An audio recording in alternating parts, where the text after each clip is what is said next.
Kalau ditarik kesimpulan, maka jelas sebagaimanapun hebatnya suatu negeri, sebagaimanapun hebatnya kekuatan suatu negara, kalau tidak bisa mensyukuri atas apa-apa yang telah Allah berikan kepada negeri tersebut, maka Allah akan mudah saja mencabutnya.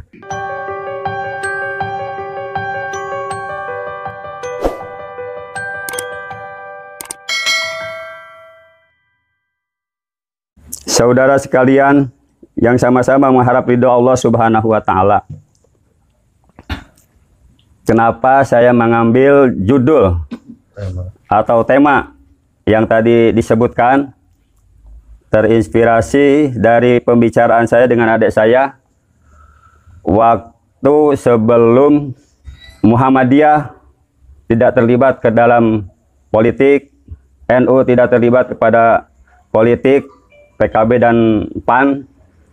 Pada waktu itu teman adik saya itu ngobrol dengan temannya bahwa Islam di dunia ini yang terbesar hanya di 3 negara, yaitu Irak pada waktu itu, Syria, dan terakhir di Indonesia. Tinggal di 3 negara tersebut. Maka kata teman adik saya itu, semuanya akan dihancurkan oleh musuh-musuh Islam. Irak akan dimusnahkan, Islam yang ada di Syria akan dihancurkan, termasuk di Indonesia. Ketiga negara tersebut akan dihancurkan oleh musuh-musuh Islam. Maka apa yang dikatakan teman adik saya itu menjadi kenyataan sekarang. Irak sudah hancur, Syria sudah hancur, berarti tinggal kita, negara kita. Masih kata teman adik saya itu, Indonesia itu akan agak sulit untuk menghancurkan Islam di Indonesia. Karena apa? Karena terhalang oleh 3 kelompok besar. Yang pertama oleh para ulama, yang kedua para habaib, dan yang ketiga oleh gerakan dakwah. Tapi tidak menutup kemungkinan mereka-mereka orang kafir ini tidak punya solusi untuk menghancurkan tetapi.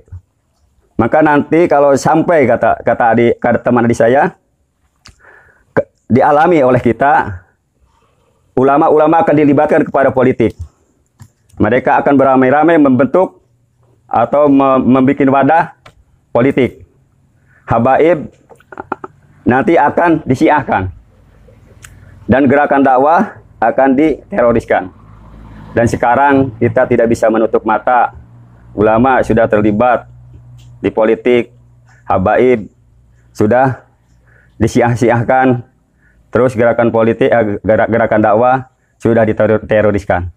Berarti kita sudah di penghujung tanduk, sudah di penghujung kehancuran. Maka insya Allah duduk kita akan membuat majelis fikir. Karena majelis itu ada majelis dzikir, majelis ilmu, majelis fikir.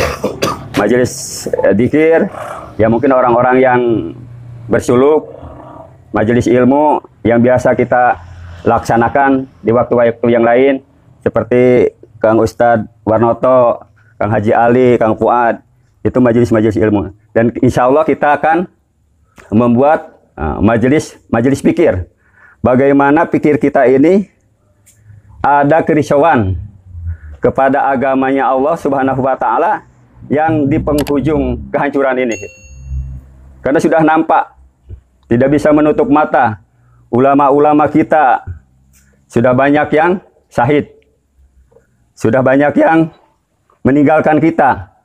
Maka kita tinggal yang bodoh-bodoh. Maka bagaimana kita pikir agar ulama-ulama yang masih ada kita bantu, kita bela, kita pertahankan. Agar apa? Agar agama kita bisa sampai kepada akhir zaman. Hadirin yang dirahmati Allah Subhanahu wa Ta'ala. Kita kembali kepada tema awal, runtuhnya Baghdad oleh Mongol. Sebagaimana kita maklum, tahun 1258 kalau tidak salah, ya Kang Mas. Ya. Di awal tahun Februari bulannya, itu Baghdad porak-poranda, hancur lebur, sehancur-hancurnya. Oleh siapa? Oleh pasukan Mongol. Padahal sebagaimana kita telah ketahui pula bahwa Baghdad pada waktu itu, kata Baghdad pada waktu itu adalah merupakan jantungnya peradaban umat Islam yang lama berdiri, yang berabad-abad tegak. Tapi ketika pada tahun tersebut, Baghdad hancur sehancur-hancurnya. Bagaimana awal-awal mulanya? Jadi dikatakan pula dalam sejarah bahwa karena ada pendiri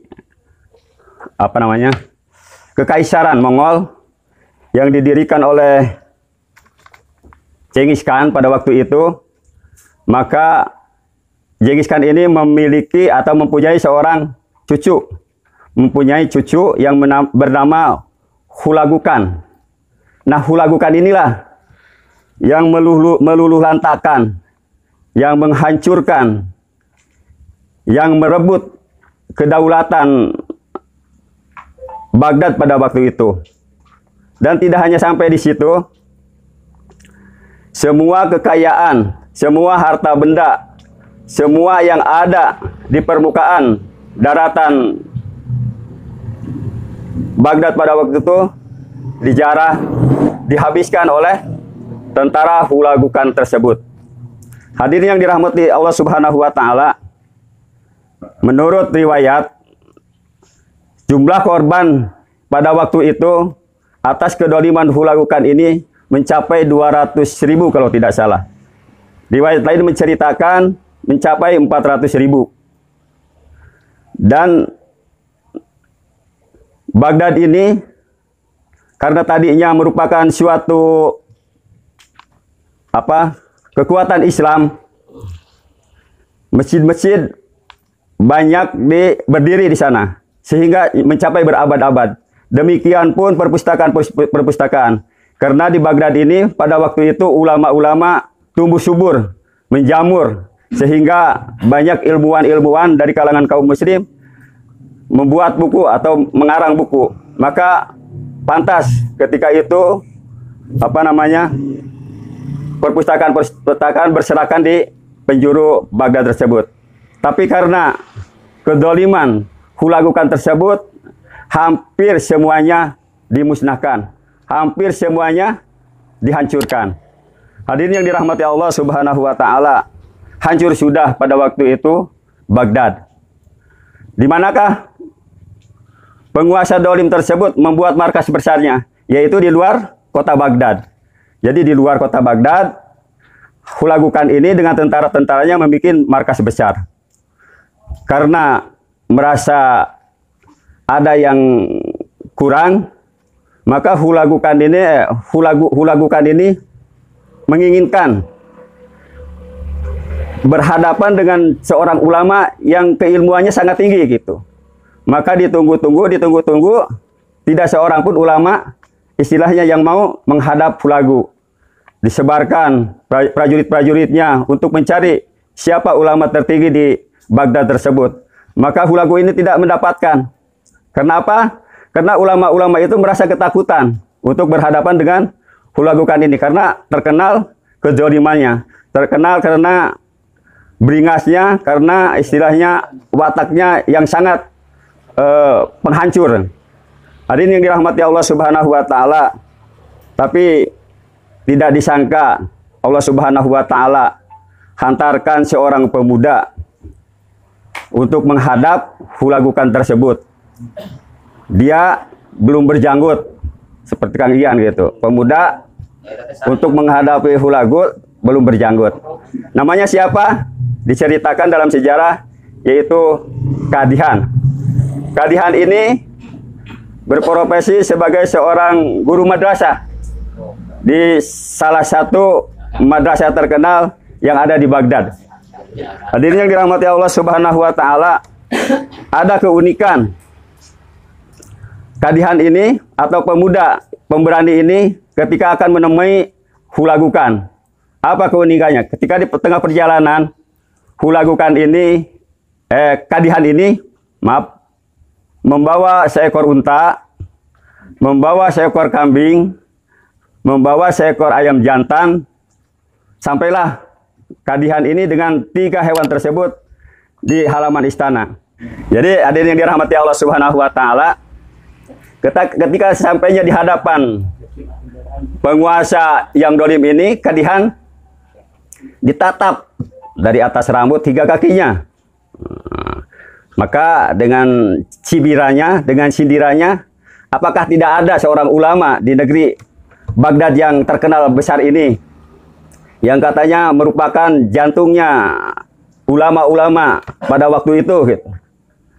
Maka dengan lantang, dengan tegas, dengan perbawaan yang adem, dengan ketenangan yang penuh, Kadihan menjawab, "Tuan, kalau Tuan ingin bertemu dengan yang lebih besar, maka di luar saya sudah siapkan seekor unta. Tuan, kalau Tuan ingin bertemu dengan yang berjanggut, maka saya sudah siapkan di luar seekor kambing."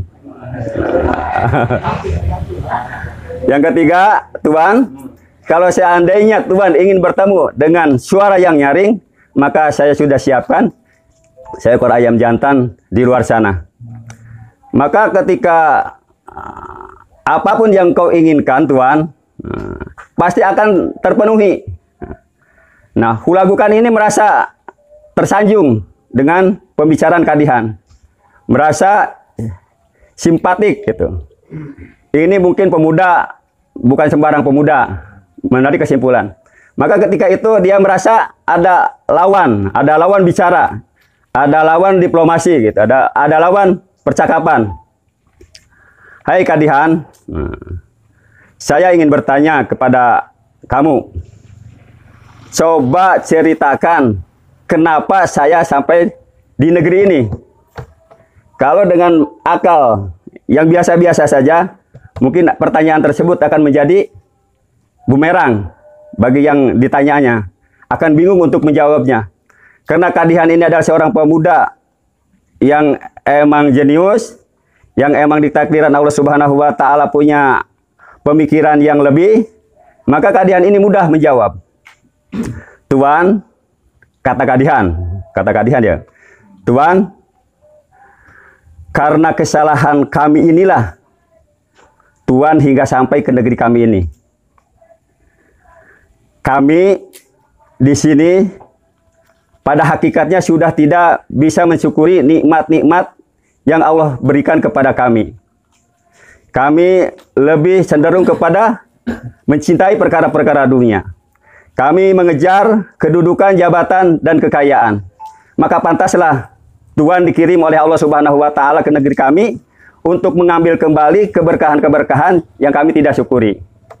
Maka Hulagukan ini semakin terpesona, semakin tersanjung dengan jawaban-jawaban Kadihan.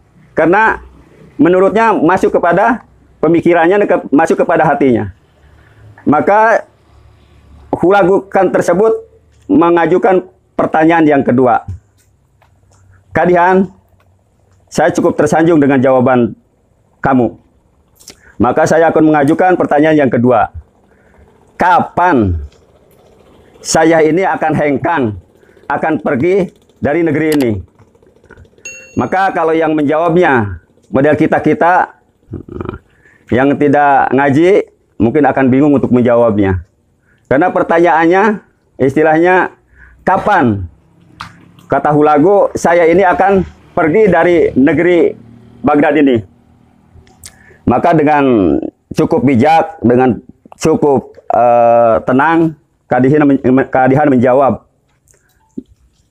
"Tuan, kalau sekiranya kami ini semuanya menyadari bahwa keberkahan-keberkahan yang Allah berikan kepada kami disyukuri, dan di antara kami tidak berpecah belah, menyatu menjadi kepaduan yang membela agamanya Allah Subhanahu wa taala, dengan sendirinya Tuhan akan hengkang dari negeri kami."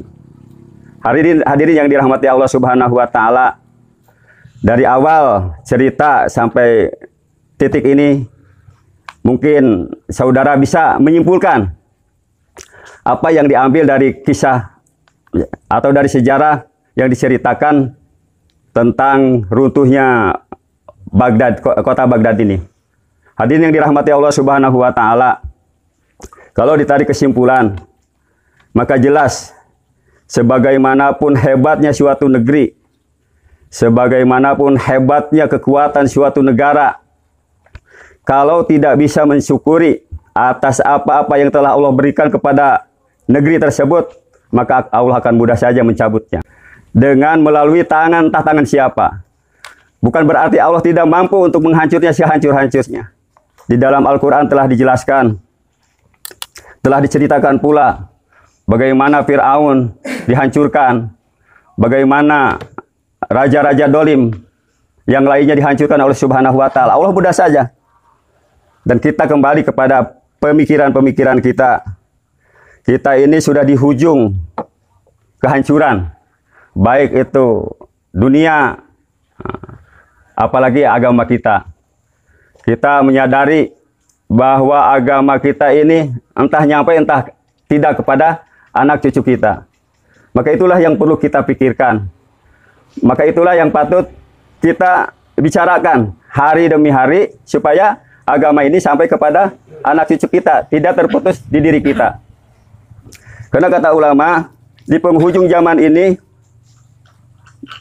manusia akan terbagi menjadi 3 golongan. Yang pertama adalah orang kafir. Yang kedua kaum munafikin. Yang ketiga kaum muslimin. Dan kaum muslimin itu akan terpecah belah pula, akan dibagi 2 bagian pula. Yang pertama akan disahidkan dan yang kedua akan dimenangkan oleh Allah Subhanahu wa taala. Tapi cuma sedikit. Sedikit sekali orang yang akan, kaum muslim yang akan memenangkan peperangan di akhir zaman ini. Kembali kepada sejarah. Dulu di zaman Rasulullah dan para sahabat-sahabatnya, 300 lawan 1000 dimenangkan oleh Allah Subhanahu wa taala. 1000 lawan 10.000 dimenangkan oleh Subhanahu wa taala. Karena apa? Karena di diri mereka tumbuh kecintaan kepada Allah Subhanahu wa taala. Ketika ada kecintaan kepada Allah Subhanahu wa taala, maka Allah akan mencintai kita. Sesuai dengan ayat mukadimah tadi, A'udzubillahi minasyaitonirrajim. Bismillahirrahmanirrahim. Qul in kuntum tuhibbunallaha fattabi'uni yuhibbukumullahu wa yaghfir lakum dzunubakum wallahu ghafurur rahim. Qul, katakan Muhammad, in kuntum tuhibbunallaha, apabila kamu benar-benar mencintai Allah, fattabi'uni, maka ikuti aku. Yuhibbukumullahu, Allah akan mencintai kamu, wa yaghfir lakum, dan Allah akan mengampuni dosa-dosa kamu. Wallahu ghafurur rahim. Sungguhnya Allah Maha Pengampun dan Maha Rahim.